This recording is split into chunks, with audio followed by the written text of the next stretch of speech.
Doctor Sachin Raj అత్యాధునిక world class physiotherapy treatment తో అన్ని రకాల నొప్పులకు శాశ్వత పరిష్కారం.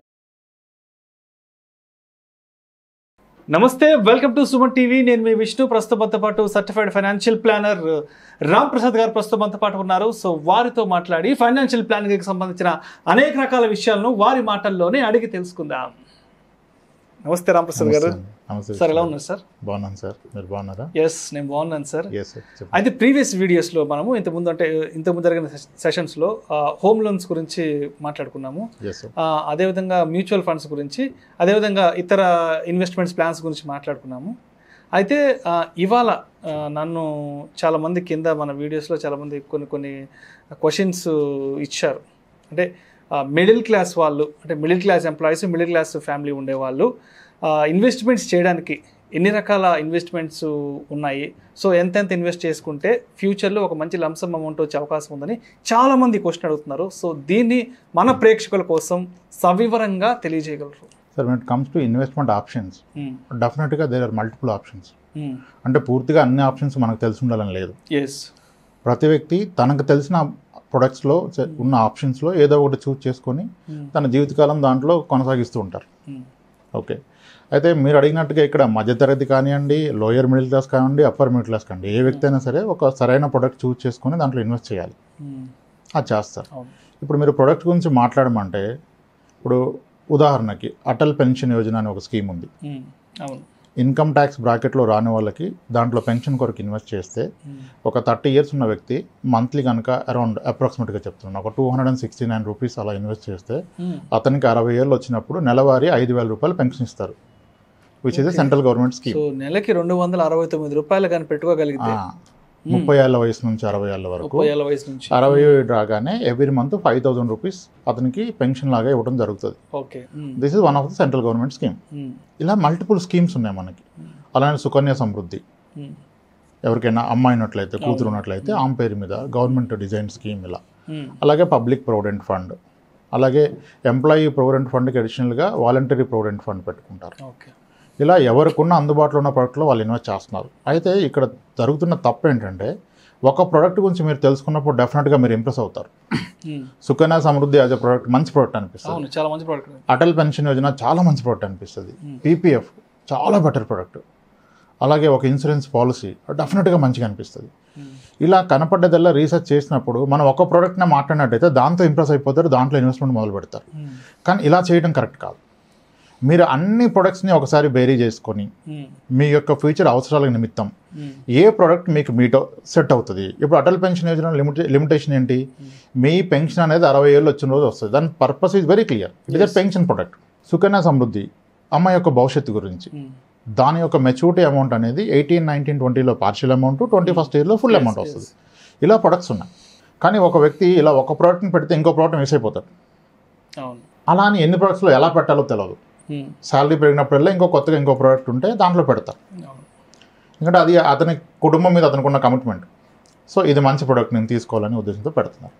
సో దీన్ని నేను నాకు జరిగిన ఒక ఎక్స్పీరియన్స్తో చెప్తాను, సో దట్ అందరికీ మనకు అన్ని ప్రొడక్ట్స్ కంపారిటివ్గా ఒక క్లారిటీ వస్తుంది. చెప్పండి, వివరించండి. ఓకే, నేను ఒక క్లయింట్ని కలవడం జరిగింది. ఆయన ఒక ఎడ్యుకేషన్ ఇన్స్టిట్యూట్ రన్ చేస్తారు, హ్యావింగ్ ఎ డీసెంట్ ఇన్కమ్. వేరే ఇంకో క్లయింట్ ఆయన రిఫర్ చేశారు. నేను అతని ఆఫీస్కి వెళ్ళి కలుస్తా అన్నారు. సార్ మీరు ఏమనుకోకపోతే ఒకసారి ఇంటికి రాగలరా అన్నారు. అదేంటి సార్ అంటే, మీరు వస్తే ఒకసారి మా మిస్సెస్తో మాట్లాడుతురు, కానీ నాకంటే she is good at finance అండి, నేను చాలా వీక్ అని చెప్పాను. యాక్చువల్గా that is needed. Financial planning ఎప్పుడు వైఫ్ అండ్ హస్బెండ్ని కలిపి చెప్పాలి, అప్పుడే సరైన నిర్ణయం తీసుకుంటారు. ఇప్పుడు హస్బెండ్ నా దగ్గర కన్విన్స్ అయ్యారు అనుకోండి ఒక ప్రోడక్ట్కి, కానీ ఆమె గోల్డ్ స్కీమ్ కడుతున్నారు అనుకోండి, ఇతను ఆమెను కన్విన్స్ చేయలేరు. సో ఇద్దరికి హెల్ప్ చేస్తే సరైన నిర్ణయం తీసుకుంటారు. ఐ సెడ్ ఓకే సార్ అని అడిగాను. సార్ ఏం చేస్తారండి మేడం, ఏం చేస్తారు? ఎర్లియర్ ఆమె ఫైనాన్స్ సెక్టర్లో పనిచేశారండి, ఒక బ్రోకింగ్ కంపెనీలో. బ్రోకింగ్ అంటే సెక్యూరిటీస్ అంటారు.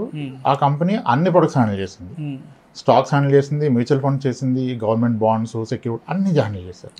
సో కాబట్టి ఆమె అయితే సరిగా అర్థం చేసుకుంటారు. సార్ నాకు జీరో నాలెడ్జ్, మీరు ఒకసారి నాకు సాటర్డే రండి, నేను ఆ రోజు కంప్లీట్ డే ఇంట్లో ఉంటాను, మీ టైం అన్నారు.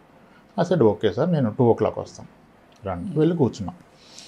సో ఆమె ఫైనాన్షియల్ సెక్టర్లో చేశారు కనుక డెఫినెట్గా ఆమెకు మంచి నాలెడ్జ్ ఉంటుందని నా అభిప్రాయం. సో మేము కూర్చోవడం జరిగింది, ఆయన ఇంట్రడ్యూస్ చేశారు. తర్వాత I was asking her, madam ఏం చూస్తున్నారంటే, she asking me what all products you do. మన దగ్గర సర్వీసెస్ ఏం available madam me being a financial consultant let's find out ఈ గోల్స్ అవన్నీ దాన్ని బట్టి మనం చేద్దామంటే, లేదండి నాకు నాలెడ్జ్ ఉంది, I been investing in all the products, యాక్చువల్గా I'm set, everything is full, నాకు ఇక్కడ ఎటువంటి గ్యాప్ లేదు ఇన్వెస్ట్ చేయడానికి ఫర్దర్. కానీ ఇప్పుడు మా హస్బెండ్ తీసుకొచ్చారు కనుక let us complete it shortly. So ఒక పని చేయండి మీరు, నాకు ఒక 5,000 రూపీస్ ఎస్ఐపికి ఒక స్కీమ్ చెప్పండి అని అడిగారు. 5,000 రూపీస్ పర్ మంత్ ఎస్ఐపి పెడతాను, వాళ్ళకి 2 పాపలు, ఒక స్కీమ్ చెప్పండి అని అడిగారు. ఐ సెడ్ మేడం అంటే మీరు చెప్పండి పర్లేదండి, మీరు ఏదైనా ఒక స్కీమ్ చెప్పండి, నాకు ఒక ఐడియా ఉంది నేను పెడతాను అన్నారు. సరే మేడం అయితే మీ పిల్లల ఏజ్ ఎంత అంటే, చిన్న పాపలు 2, 8 years and 4 years అనుకుంటాను. So I said okay madam, ఒక స్మాల్ క్యాప్ ఫండ్ తీసుకోండి, మీరు ఎలాగో లాంగ్ రేంజ్లో పెట్టగలుగుతారు కనుక స్మాల్ క్యాప్ కూడా ఓకే అండి మీకు అని చెప్పాను. ఏ స్కీమ్ చెప్తున్నారు మీరు? I said L&T emerging businesses fund which is a small cap fund, good fund madam, దాంట్లో పెట్టండి. ఇమ్మీడియట్లీ ఆమె చెప్పారు, sir L&T is a very good company అండి, నేను స్టాక్ బ్రోకింగ్లో చేశాను కదా, నాకు తెలుసు L&T stock was doing seriously good, so ఇప్పటికే ఫాలో అవుతాను CNBCలో న్యూస్ అవి ఇవి, సో ఇట్స్ ఓకే సార్ L&Tలో పెట్టండి. I said madam I'm sorry, me logic is wrong. Sir ఏమన్నారు? లేదు madam, L&T fund doesn't mean L&T పర్ఫార్మెన్స్తో ఏం లింక్ అయి ఉండదు. L&T mutual fund, L&T mutual fund అనేది మనం ఇచ్చిన మనీని ఫండ్ మేనేజర్ ఒక మల్టిపుల్ కంపెనీస్లో ఇన్వెస్ట్ చేస్తారు. ఆ ఫండ్ రిటర్న్ అనేది it's an average of all the stocks he has invested. అలా సార్, అది L&T అంటే L&T performance. No madam, let's open. ఆమె ల్యాప్టాపే ఉంది, she open her laptop. Madam you search this L&T emerging business fund, yes. ఇమీడియట్గా money control వచ్చింది, it went into money control. Madam అక్కడ there is something called portfolio, you click on the portfolio, yes, no the portfolio is open. These are the stocks where this L&T scheme is investing. There are 96 stocks at that point of time in one mutual fund scheme. For our surprise, in the entire 96 stocks flow, there is no L&T. There is no L&T stock. Then she said, "Oh, sir, thanks for you, sir. I never understood this." ఇంకా నేను mutual funds అమ్మాను కూడా, కానీ ఎందుకో మాకు ఎప్పుడు ఆ time దొరకలేదు. వీజ్ to handle clients కదా, ప్రొడక్ట్ ట్రెండ్స్ ఏమి ఉండే కావు మాకు. సో అందువల్ల నేను తెలుసుకోలేకపోయాను. గుడ్ దట్ ఈ రోజన్నా మీరు నాకు you made me realise. So let us go with it sir, good to go, thanks for that. I said madam why do want to start only 5,000? No అండి, అంతకుమించి నాకు స్కోప్ లేదు. Madam can you do something bigger, something like 20,000-30,000 per month? No sir, we have many commitments and other investments also running. Madam may know what are the other investments you are doing? She said నాకు అమ్మాయిలు ఉన్నారు కదండి, సుకన్య సమృద్ధిలో invest చేస్తున్నాను. How long you been investing? It's been 3 years అండి. Perfect. ఇంకా madam పీపీఎఫ్లో invest చేస్తున్నాను. Excellent madam. ఇంకేం చేస్తున్నారు? పోస్ట్ ఆఫీస్లో రికరింగ్ డిపాజిట్ పే చేస్తున్నాను. Good madam. ఇంకేం చేస్తున్నారు? 1 lakh ఇన్సూరెన్స్ పాలసీలు 3 పాలసీస్ పే చేస్తాం సార్ పర్ ఇయర్. 1 lakhకి 3 పే చేస్తారు, 3 కూడా 3 డిఫరెంట్ కంపెనీస్. Perfect madam.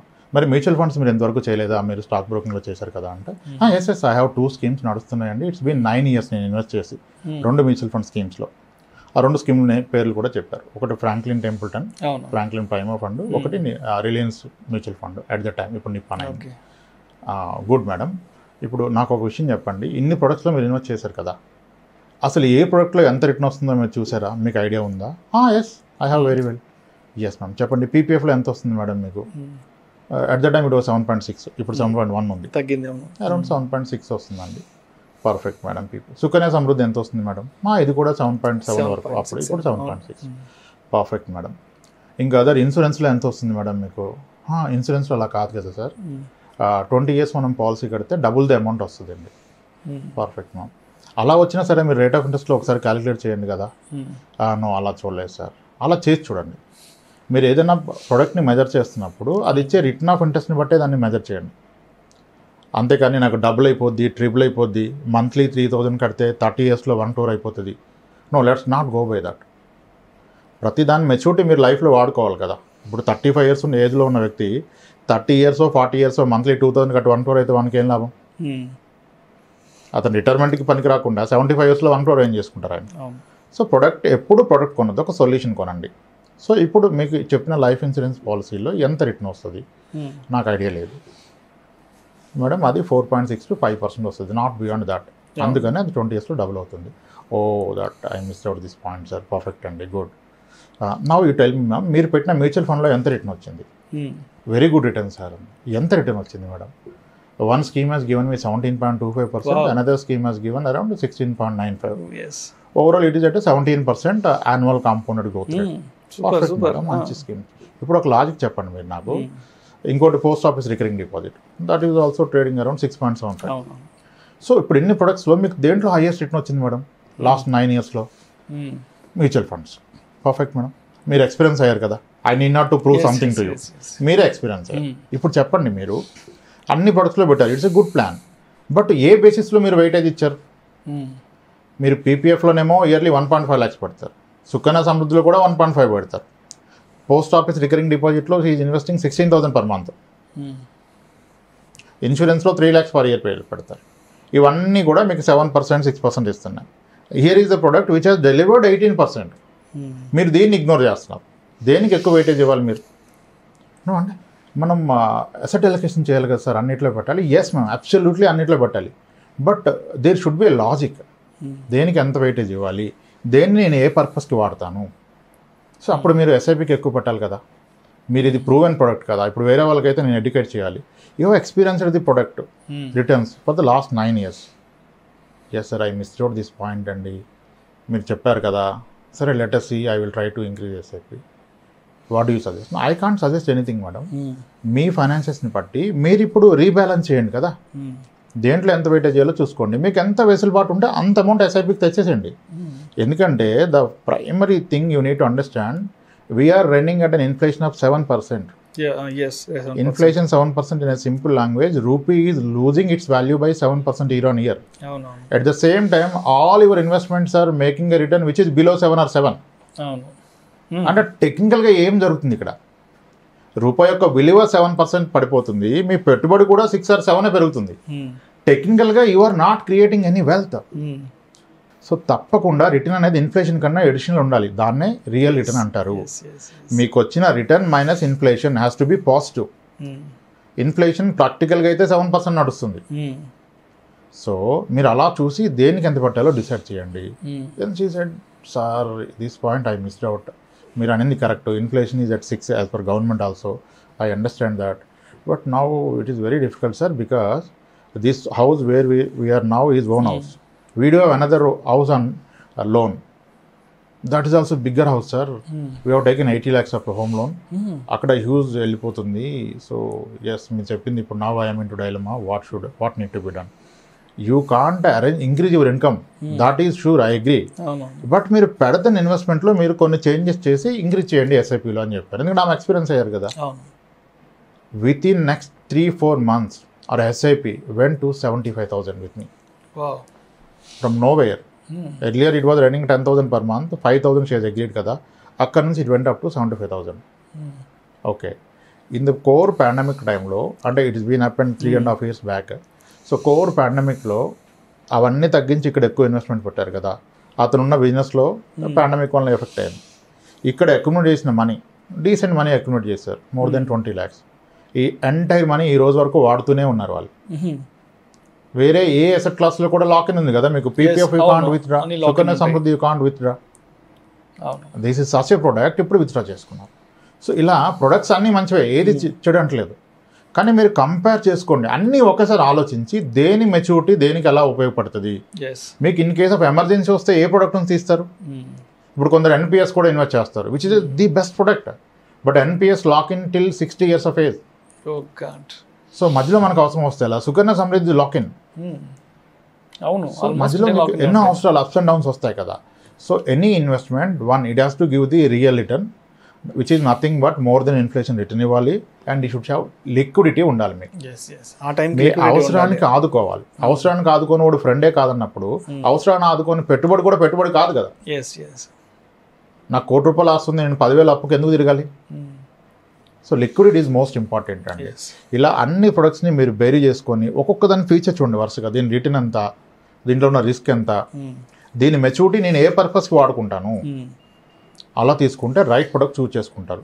అంతేగాని ఈచ్ ప్రొడక్ట్ అలోన్ సపరేట్గా అనలైజ్ చేస్తే everything looks to be good. Sir అలా ప్లానింగ్ చేసుకోవాలండి.